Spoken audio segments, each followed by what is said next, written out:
Hey everyone, in today's video we will see how to download our TradingView historical chart data. Okay, so to download the data, you can simple open your chart, then after click on this arrow, the drop down arrow right side of the unnamed checkbox. Once you tap here you will see a download chart data option.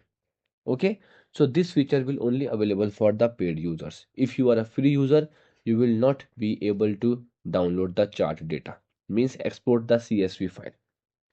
Okay, and also you are a free users, so you have only option to download the BAT TSLA. Okay, means BATS data, not a historical chart data. Okay, if you are a premium users, you will here see many drop downs like the timestamp.